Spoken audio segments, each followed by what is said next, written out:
Saigon, April the 30th, 8 o'clock. The last American helicopter on the roof of the American embassy prepares to lift off the last of the evacuees fleeing before the advancing communist armies. This scene, in fact every scene in this report, was filmed by a UPITN camera team who chose to remain behind in the beleaguered capital to record the final victory of the Viet Cong and North Vietnamese in South Vietnam. The American airlift only took a fraction of those who wanted to leave, and for hours after the last departure, scores of people still crowded onto the embassy roof in the vain hope of rescue. One of them was an American employer who tried to get all his staff out. I had one select man that should definitely have left. I was waiting for him. He's sitting up here now, and here we are. How do you rate the chances? Negligible now. Do you think the last ones have gone? I think they're all gone. I don't think these people up here are committing suicide staying up here, but what can you do? Those who failed on that last day to get a place on the helicopters and who had reason to fear the communist takeover made for the only route that still offered a chance of escape, the Saigon River. Hundreds scrambled in panic onto any boats they could reach, not caring how they got aboard or what they left behind.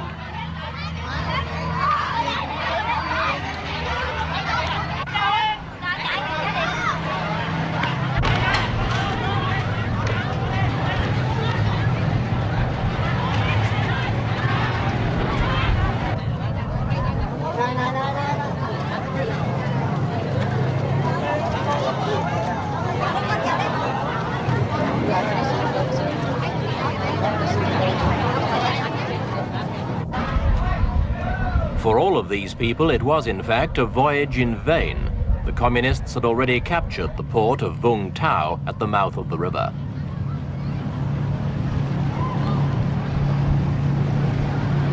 By an ironic coincidence, as the overloaded ships cast off, their passengers watched helplessly as the last flights of American helicopters passed overhead, making for the certain safety of the American fleet out in the South China Sea.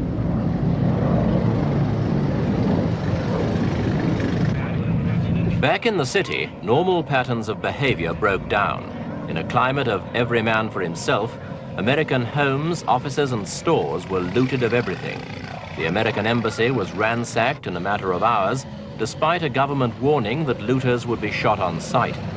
What wasn't worth taking was simply junked on the streets.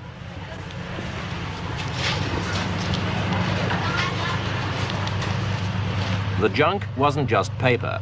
The streets were also littered by small arms and other items of military kit thrown away by South Vietnamese soldiers. The discarded equipment even ran to tanks, some damaged, but some also abandoned intact by their crews as they fled before the communists. The South Vietnamese army began to disintegrate. Even the crack airborne units took off their uniforms and threw away their weapons. From the presidential palace, General Min ordered all troops to cease fighting, a decision that pleased at least one paratrooper we spoke to. I'm very happy that General Min come, see? So I see very happy. I cannot say anything now. You think it's right to stop Yeah, that's fighting? right, yeah. Because the Vietnamese people all the fight, but more than 25 years now. So now we don't stop fighting, you know. I'm very happy, you know, very happy for all the kids and me. All the people of the Vietnamese army. What are you going to do yourself now? Right now, if the peace, if I don't have the job, I can take care of one taxis, I can ride around, make the money every day for my wife and my baby. Everybody happy. Don't want to fight anymore.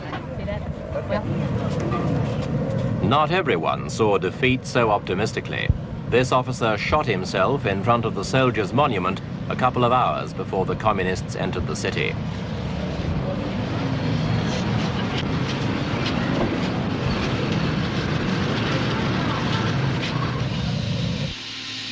And then, shortly after midday, came the climax of 30 years of fighting.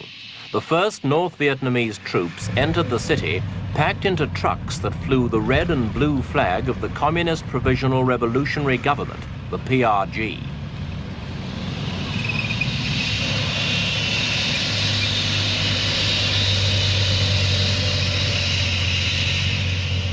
Minutes later, their Russian-made tanks smashed down the gates of the presidential palace and took up positions in the grounds. There was no resistance. South Vietnamese troops were soon flushed out and surrendered without a fight. So, on its final day, the communist offensive ended without bloodshed, but with a display of potential firepower that impressed even the most jaded observers of the war.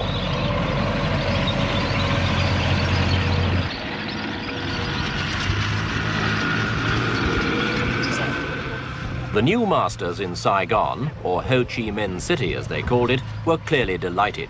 It had been a very disciplined arrival, the result of careful and detailed planning in which every unit knew precisely where to go and what to do.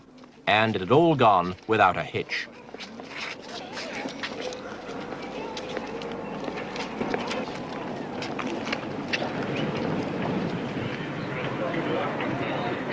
Inside the palace, General Duong Van Minh, Big Minh, South Vietnam's president for only 2 days, formally capitulated. He greeted his communist captors with the words, "You have come, the revolution has come," and then declared he was handing over power to people who deserved it more than he did. He was led away with his government ministers to a waiting jeep, consoled slightly by the knowledge that his surrender broadcast had, at any rate, avoided unnecessary bloodshed.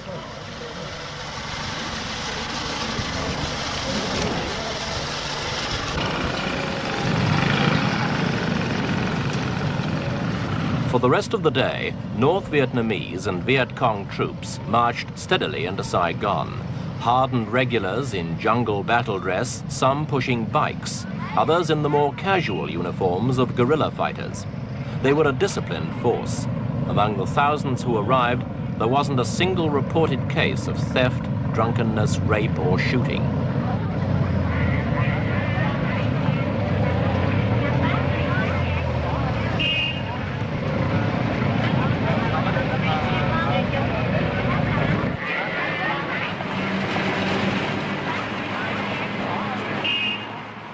People who hours earlier had feared for their lives now turned out on the streets to cheer and welcome.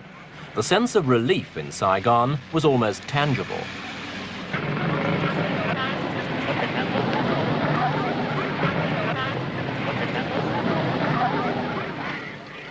The victors seemed as concerned to win the cooperation of the vanquished as the vanquished were to give it. And indeed, such cooperation was essential, since Saigon now had no police force to control day-to-day law and order.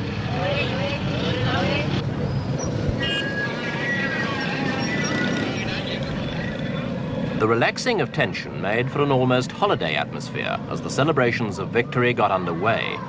The first demonstrators on the streets were the Buddhists, many of whom had long opposed the military regime in Saigon and the involvement of the Americans in the war.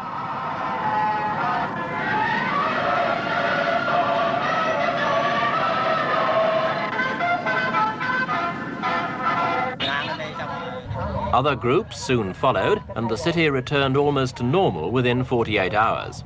The new rulers issued warnings that looters would be shot, and the lawlessness of the last days of South Vietnam ceased immediately.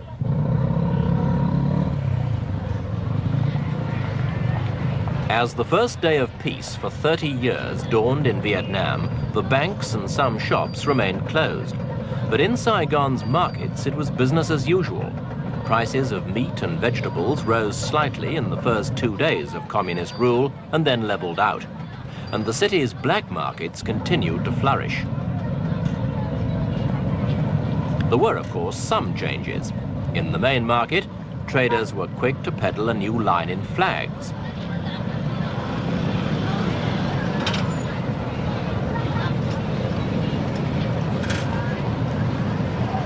With virtually every building and home being decorated for the forthcoming victory celebrations, demand was brisk for the red banner with the yellow star, the national flag of North Vietnam. Lapel-sized liberation flags were also a popular choice, along with the ubiquitous posters of the man whose dream was now fulfilled, Ho Chi Minh.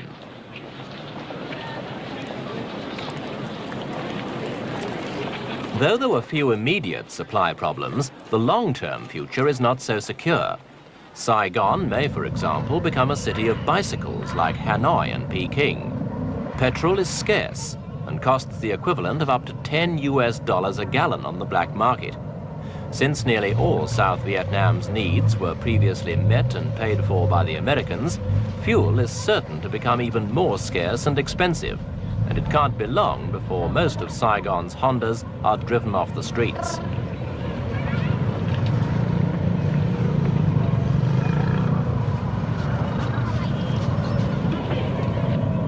Another event to signal the change of regime: the pulling down of the South Vietnamese Army monument in front of the National Assembly building. It was never a popular statue with the people of Saigon. The cynics used to say it showed an American soldier pushing his South Vietnamese counterpart in front of him into battle. Its destruction was ordered by the new city government, and scores of people turned out to chip away at the two huge cement figures.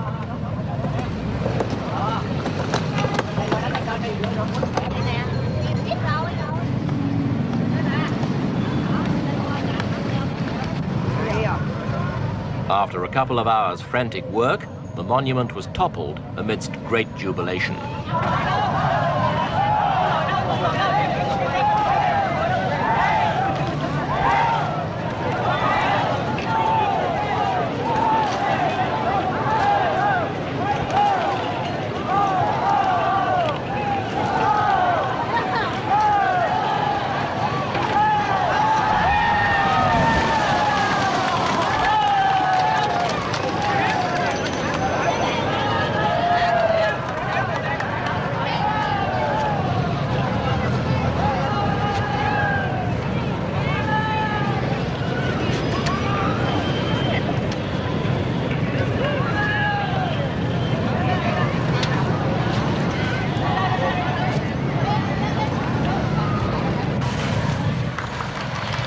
Two weeks after the communist takeover, some schools reopened.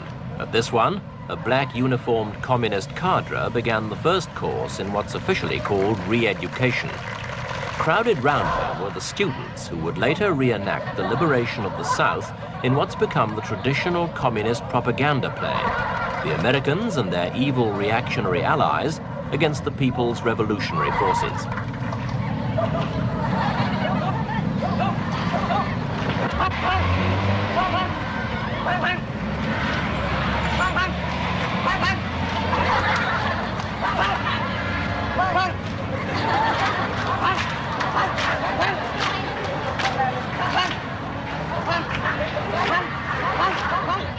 Other instructors were drilling children in rehearsals for the parades and demonstrations that would form a large part of the official victory celebrations to be spread over 3 days. In the past, many students avoided conscription, especially if their fathers had enough money to bribe the right officials. But Hanoi was calling the tune now, and everyone had to march to it.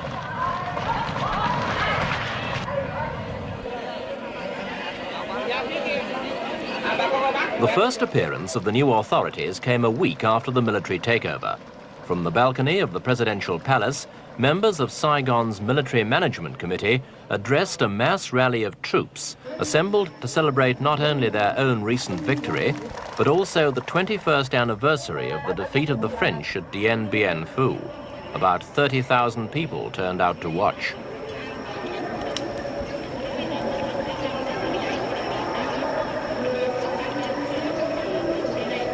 After the speeches, the inevitable parade, led by posters of Ho Chi Minh.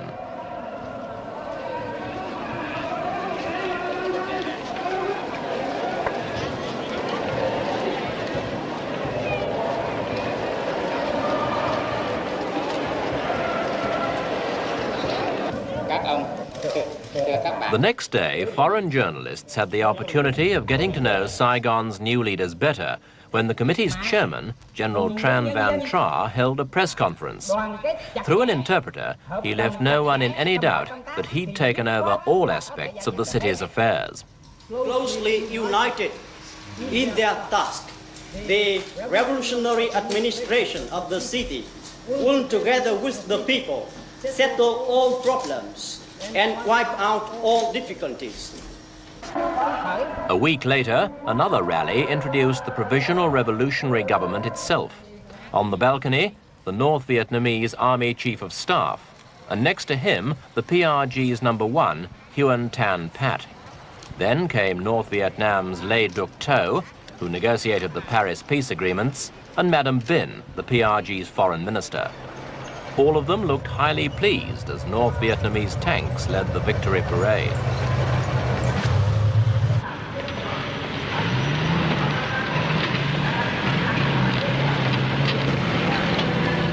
A whole division of troops took part, 10,000 men. But as North Vietnam always maintained it had no troops in the south, every soldier in the parade wore the badge of the PRG.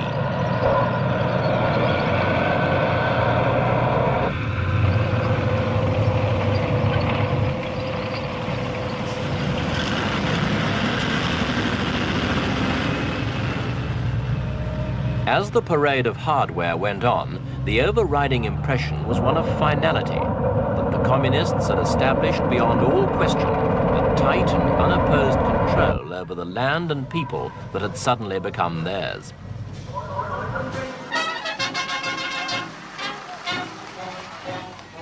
Without the huge American investment that supported its economy, South Vietnam will need the help of all its people to make the inevitable transition to a socialist system.